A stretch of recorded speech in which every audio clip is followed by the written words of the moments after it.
আচ্ছা, আপনার বাজেট যদি 11,000 টাকা হয়ে থাকে এবং এই দামে গুড লুকিং একটা স্মার্টফোন চান, এর পাশাপাশি যদি 5 ডিসপ্লে, 108 মেগাপিক্সেলের ক্যামেরা সহ 6GB র্যাম, 128GB স্টোরেজ থাকে, তাহলে তো আর কথাই নেই। জি হ্যাঁ, সিম্ফনি বাজারে আনলো তাদের নতুন স্মার্টফোন সিম্ফনি ইনোভা 30, যেটা ইনোভা 10 এর সাকসেসর।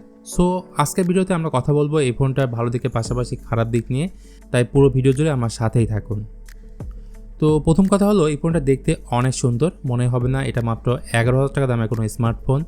পিছন থেকে দেখে মনে হবে এখানে গ্লাস ব্যবহার করা হয়েছে, কিন্তু প্রকৃতপক্ষে এর পুরো বডি ফ্রেমটা কিন্তু প্লাস্টিকের তৈরি এবং এর ক্যামেরা মডিউলটা অনেকটা আইফোনের মতো দেখতে।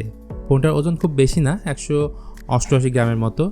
এই ফোনটা পাওয়া যাবে 3টা কালার ভেরিয়েন্টের সাথে, স্পেস গ্রিন, রিফ্লেকটিভ গ্রিন এবং মিরর হোয়াইট। দাম কমা সত্ত্বেও এই ফোনে আছে সেকেন্ডারি নয়েজ ক্যান্সেলিং মাইক, যার ফলে কথা বলার সময় অপর প্রান্তের মানুষ আপনার কথা ক্লিয়ার শুনতে পারবে।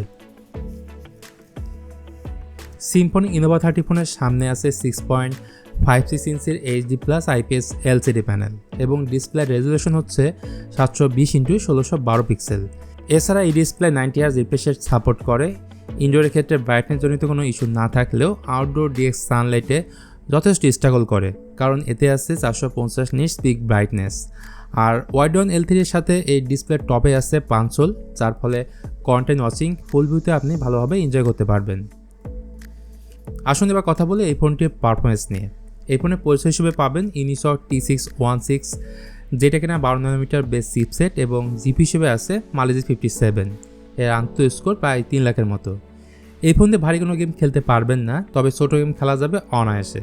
আর ইনোভা 30 দুটা র্যাম ভেরিয়েন্টের সাথে লঞ্চ হয়েছে, 6GB RAM plus 128GB storage এবং 8GB RAM plus 128GB storage. এদের র্যাম টাইপ হচ্ছে LPDDR4X এবং স্টোরেজ টাইপ হচ্ছে UMCP5।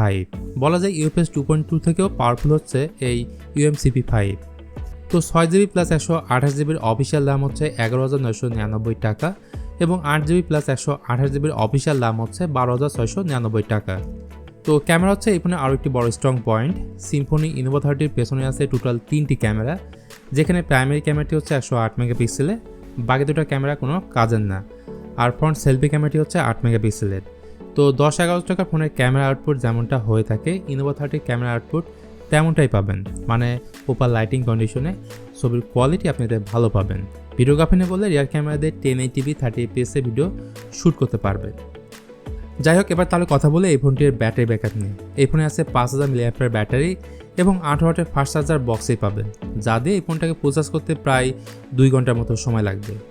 তো ওভারঅল সব কিছু মিলিয়ে সিম্ফনি ইনোভা 30 আমার কাছে বেস্ট স্মার্টফোন মনে হয়েছে যদি প্রাইস বিবেচনা করি। আর এই ফোনের খারাপ দিক নিয়ে তেমন কিছুই আমি বলবো না, কারণ এই ফোনটাতে আপনারা সব কিছুই পাচ্ছেন। আর ইন ফিউচারে এই ফোনটাতে আপনারা কোনো আপডেট পাবেন না, সেটা অবশ্যই মাথায় রাখবেন। তো এই ছিল তাহলে আজকের ভিডিও সিম্ফনি ইনোভা 30কে নিয়ে। ভিডিওটা আপনাদের কাছে কেমন লাগলো জানাতে পারেন কমেন্ট করে। ভালো লাগলে please hit the like button, share করতে পারেন আপনার বন্ধুদের সঙ্গে। আজকের মতো আমি মিথুন এখানে তাহলে বিদায় নিচ্ছি। দেখা হবে খুব তাড়াতাড়ি অন্য কোনো ভিডিও নিয়ে। সে পর্যন্ত সবাই ভালো থাকবেন, সুস্থ থাকবেন। আল্লাহ হাফেজ।